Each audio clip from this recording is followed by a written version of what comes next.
नमस्कार दोस्तों, आपका स्वागत है द रेड वॉइस में।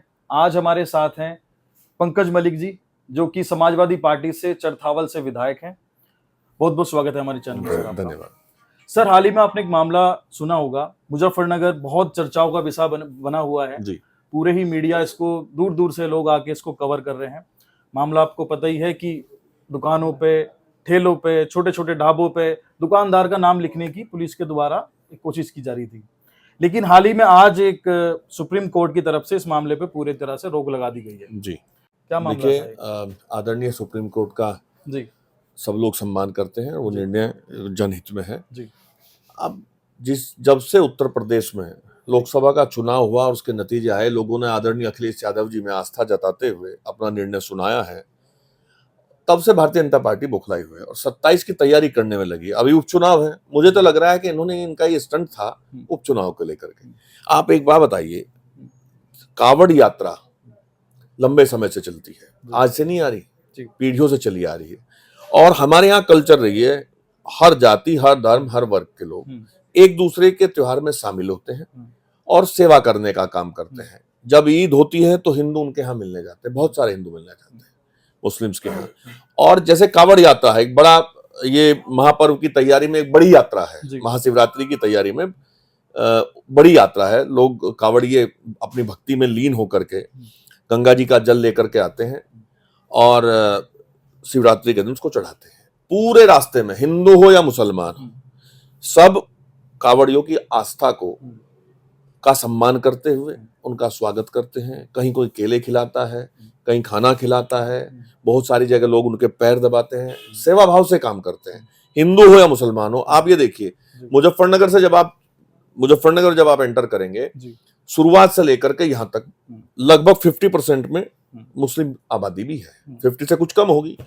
हर जगह इनका स्वागत होता है कावड़ियों का, हर जगह सम्मान किया जाता है, पुष्प वर्षा की जाती है ज्यादातर। अब मेरी समझ में नहीं आता इस तरह का काम उन्होंने क्यों किया। हम तो बार बार भारतीय जनता पार्टी की सरकार से यही पूछते हैं कि आप बार बार इस तरह की हरकतें करते हो जिससे सांप्रदायिकता फैलाई जा सके। साफ साफ नजर आता है। हमारे नेता आदरणीय अखिलेश यादव जी ने भी कहा, बार बार कहा, वो जवाब देना उत्तर प्रदेश, पश्चिमी उत्तर प्रदेश के लोगों को, कितने लोगों को उन्होंने रोजगार देने का काम किया है। हमारी तो मांग थी कि हमारे यहाँ बड़ा अस्पताल खुलवाया जाए, ये हर चीज, एम्स की तरह अस्पताल खुले, लेकिन ये हर चीज को सांप्रदायिकता से जोड़ देते हैं। ये इस निंदनीय है और हम सब ने इसकी निंदा की है। आज भी आदरणीय अखिलेश जी ने कहा है, बयान दिया है, और पहले भी उन्होंने कहा था कि इसका संज्ञान आदरणीय सुप्रीम कोर्ट को लेना चाहिए। वही हुआ, आदरणीय सुप्रीम कोर्ट ने संज्ञान लिया और निर्णय सुनाया। आपने बात की कि जब हरिद्वार से मुजफ्फरनगर में एंटर होते हैं, उससे पहले एक पुरकाजी क्षेत्र पड़ता है। पुरकाजी में 70% मुस्लिम लोग रहते हैं। वहाँ के जो चेयरमैन हैं वो भी मुस्लिम हैं। तो मीडिया ने काफी कोशिश, मैं ये कहना कोई गलत नहीं है, काफी कोशिश की, लोगों से, कावड़ियों से भी पूछने की कोशिश की, जितने ढाबे हैं, जितनी छोटी दुकानें, सबसे पूछने की कोशिश की कि कोई एक बंदा ये कह दे कि इस क्षेत्र में हम लोग हिंदू या मुसलमान की देख के दुकान पे रुकते हैं। लेकिन कहीं भी एक भी ऐसा मीडिया में कोई ऐसा इंटरव्यू, कोई ऐसी किसी की बाइट नहीं मिली है जिस किसी कावड़िये ने ये कहा हो कि हम किसी होटल पे या ढाबे पे खाना खाने से पहले वहां का नाम पढ़ते हैं या ऐसा कुछ है। तो ये कोशिश करने के बाद भी उनको कुछ नहीं मिला है। तो ये क्या मुजफ्फरनगर का, ये मुजफ्फरनगर की कल्चर है और हम लोग हिंदुस्तान में आस्था रखते हैं। हमारे लिए भारत माता का सर्वोच्च स्थान है। आप देखिए, आपने पुरकाजी के चेयरमैन की बात की, देखिए कितना बड़ा कैंप लगाते हैं हर बार, वही फारूकी जी, और वहां बहुत सारे लोग सड़क पर रह करके कावड़ियों की सेवा करने का काम करते हैं, भोलों की सेवा करने का काम करते हैं। और वहां से लेकर के आप यहाँ आइए, यहाँ हमारे शहर में हमारे पार्टी के प्रमुख कार्यकर्ता राकेश शर्मा जी, सलीम मलिक जी, हमारे सभासद हैं, अन्नू जी हैं, आदिल जी हैं, बहुत सारे सभासद, हमारे सत्तार हैं। ज्यादातर हमारे लोग सड़क पे खड़े होकर के मीनाक्षी चौक के पास लोगों का स्वागत करते हैं, सम्मान करते हैं। और मेरी तो समझ में नहीं आ रहा कि इस तरह की मानसिकता क्यों इन्होंने दिखाई। हर चीज में राजनीति नहीं होनी चाहिए। ये चीजें सरकार को क्यों नहीं दिखती है? सरकार को इसलिए नहीं दिखता कि भारतीय जनता पार्टी करना कुछ नहीं चाहती और सरकार बार बार बनाना चाहती है, इसलिए लगता है। डेवलपमेंट की बात करते हैं, डेवलपमेंट जाकर के देखिए, जरा सी बारिश होते ही सारी विधानसभाएं और हमारा शहर जलमग्न हो जाता है। ये तैयारी है इनकी 10 साल में। ये काम किया इन्होंने, ये विकास किया इन्होंने। विकास की बात करते नहीं, बार बार अपना चाहे जनता विनाश की ओर जाए, इन्हें मकसद इनका है कि हम सत्ता में आ जाए, इसीलिए सब काम करते हैं। और कोई तो मेरी समझ में नहीं आ रहा क्यों इन्होंने किया है। अरे देश के लोग चाहते हैं कि हमारे बच्चे रोजगार प्राप्त करें जी। लेकिन ये उल्टी सीधी बात करते हैं। मैं तो पूछना चाहूंगा जी। सरकार के सभी जिम्मेदार लोगों से कि इसकी डिटेल बताएं कि इसकी आवश्यकता क्यों पड़ी और पार्लियामेंट चुनाव के बाद ही क्यों पड़ी। कहीं इनके एजेंडे में था, इनके मांग पत्र में था, कहां था ये बताएं तो सही। और ये शुरुआत भी इसकी यहीं से की है, मुजफ्फरनगर से की है, क्योंकि मुजफ्फरनगर के लोग समझ चुके हैं 2013 के दंगे के बाद। मुजफ्फरनगर के लोग अपने आप को देखते हैं कि वो कहां खड़े हैं, और जो लोग दंगे में एक्टिवली काम कर रहे थे उसको फैलाने के लिए वो कहां है। उनमें तो लोग सांसद और विधायक बने, और जनता कहां है। जनता कर्ज के बोझ के तले, बेरोजगारी के चलते आज भी फर्श पे है। वो लोग अर्श पे चले गए जिन्होंने फैलाया था। जनता तो इसमें मैं नहीं मानता आएगी, जनता बिल्कुल नहीं आएगी। देखिए यहाँ की जनता समझ चुकी है। अभी कुछ ही दिन पहले चुनाव हुआ, आदरणीय हरेंद्र मलिक जी चुनाव लड़े गठबंधन से, समाजवादी पार्टी का झंडा लेकर के, अखिलेश जी का और राहुल जी का संदेश लेकर के लोगों के बीच में पहुंचे। भारतीय जनता पार्टी के लोगों ने, यहाँ के प्रत्याशी ने, पूरी टीम ने बहुत प्रयास किया कि हिंदू मुस्लिम का कुछ हो।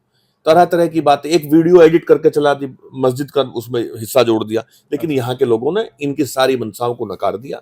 और मुझे जनता पे पूर्ण विश्वास है, ये कितना भी प्रयास करें, अपने कार्यकर्ताओं को भेज करके चाहे कुछ प्रयास कर ले, लेकिन यहाँ की जनता आपसी भाईचारे को कायम करने का काम करेगी, बिल्कुल भी सांप्रदायिकता के रास्ते पे नहीं। इनकी मंशाओं को 2022 के चुनाव में पानी फेरने का काम किया, क्योंकि करते तो सब ये चुनाव के लिए है ना। सारा जितने भी ये आयोजन करते हैं सब चुनाव के लिए करते हैं। यहाँ 6 में से 5 विधायक गठबंधन के थे, इस बार सांसद को हटा दिया उनके और हमारा सांसद बना दिया। तो जनता तो यहाँ समझ चुकी है, जनता सिर्फ यहाँ विकास की बात करना चाहती है, विनाश की बात नहीं करना चाहती। यहाँ की जनता 2013 में काफी कुछ देख चुकी है, इसलिए वो समझदार हो गई है। मैं पुनः दोहरा रहा हूँ, आपका ये सोशल मीडिया का फ्रंट है, एक मौका मुझे मिला है आपसे बात करने का, अपनी सही बात कहने का। मेरे भाई, जनता समझ चुकी है कि जनता जिनका नुकसान हुआ था दंगे में, जो हिंदू और मुसलमान की बात कर रहे थे, वो तो थाने के और कचहरी के चक्कर काटते रहे, हाई कोर्ट के चक्कर काटते रहे, और जिन लोगों ने दंगा फैलाने का काम किया था वो एमपी और एमएलए बने। तो जनता तो फर्श पे, और वो नेता जो अपनी राजनीति चमकाना चाहते थे लोगों के मनों में आग लगा करके, वो अर्श पे। ये इशारा किसकी तरफ है आपका? आप समझ जाइए एमएलए और एमपी कौन बने थे, इतिहास निकाल करके देख लीजिएगा। मैं तीसरी बार एमएलए हूं, मेरा इतिहास निकाल करके देख लीजिएगा कि मैं किस आधार पे एमएलए बना हूं। मेरे पिताजी आज एमपी बने हैं लोकसभा में, वो 4 बार एमएलए और एमपी रहे हैं, 1 बार एमपी रहे पहले। उनका इतिहास बना करके वो निकाल करके देख लीजिएगा। हम चौधरी चरण सिंह जी और मुलायम सिंह जी को आदर्श मान करके चलने वाले लोग हैं। हम हिंदू और मुसलमान को लड़ाने का काम नहीं करते, और जो लड़ाते हैं उनकी मंशाओं को जनता ने यहाँ से जड़ से नकारने का काम किया। अभी हाल ही में जयंत चौधरी जी भी मुजफ्फरनगर आए जी, और उन्होंने भी ये चीज को कहा कि सरकार का ये शायद बिना सोचे समझे ये डिसीजन लिया गया है। और क्या कुर्ते पे भी नाम लिखा है क्या आप लोग, ये लोग, उनका ये कहना था। तो इससे आप ही समझ लीजिए, ऐसे निर्णय राजनीति के चलते वो लोग लेंगे जिनके गठबंधन के साथियों में भी मतभेद है विचारों में। इससे क्या लगता है आपको? जो बात आपने मुझे कही है, अगर वो आदरणीय जैन जी ने कही है तो विचारों में मतभेद है, उनका विचारों में मतभेद है, तो गलत ही होगा। ऐसी बातें सब नहीं होनी चाहिए। अच्छा रहता कि आदरणीय इनके राष्ट्रीय अध्यक्ष और आदरणीय मुख्यमंत्री जी एक घोषणा करते कि यहाँ से कावड़ होकर के निकलती है, एक कावड़ के समय एक मौका देते लोगों को कि आप सेवा कीजिएगा, हम आपको सम्मानित करने का काम करेंगे। आप कावड़ियों की सेवा कीजिएगा, जो भक्त आ रहे हैं उनके सम्मान में आप खड़े रहिएगा। अलग अलग जिम्मेदारी, अलग अलग दायित्व दे करके टेम्परेरी नौकरी निकाल देते, फिर उनको परमानेंट कर देते, लोगों को रोजगार का मौका मिलता। कुछ ऐसा कर देते ना, क्यों नहीं किया? लोगों को मौका देते कि आप कुटीर उद्योग को बढ़ावा देने के लिए एक मेले का आयोजन कर देते, एक शॉर्ट टर्म आप मतलब हाँ, इस कावड़ यात्रा के समय में एक मेले का बड़ा आयोजन कर देते, जिसमें कुटीर उद्योग वाले पूरे देश से आकर के मेला लगाते। उत्तर प्रदेश को प्रसिद्धि मिलती, बड़ा नाम होता, लोगों को रोजगार मिलता। इस चीज से क्या बदनामी मिलेगी ना? इससे तो पूरा बदनाम हो चुका, क्योंकि पूरी मीडिया में बहुत बड़ा मौका था, इसको बड़े लेवल पे आयोजित किया जा बिल्कुल, सकता बिल्कुल। था। अब अयोध्या में भगवान श्री राम मंदिर हम्म, आस्था के लिए सब गए, लेकिन चुनाव में क्या हुआ?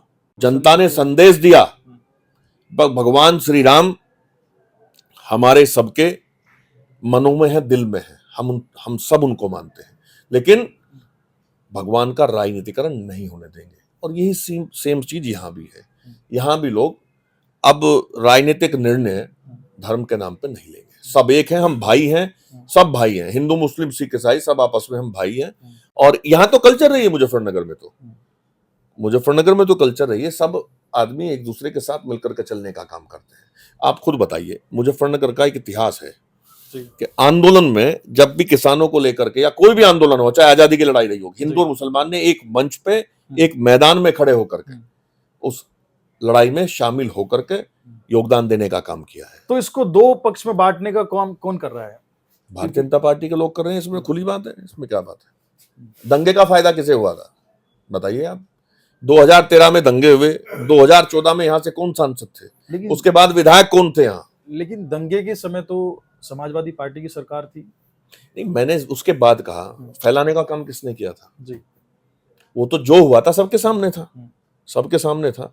आपने बहुत अच्छे से मुझे कहा कि दंगे के समय समाजवादी पार्टी की सरकार थी।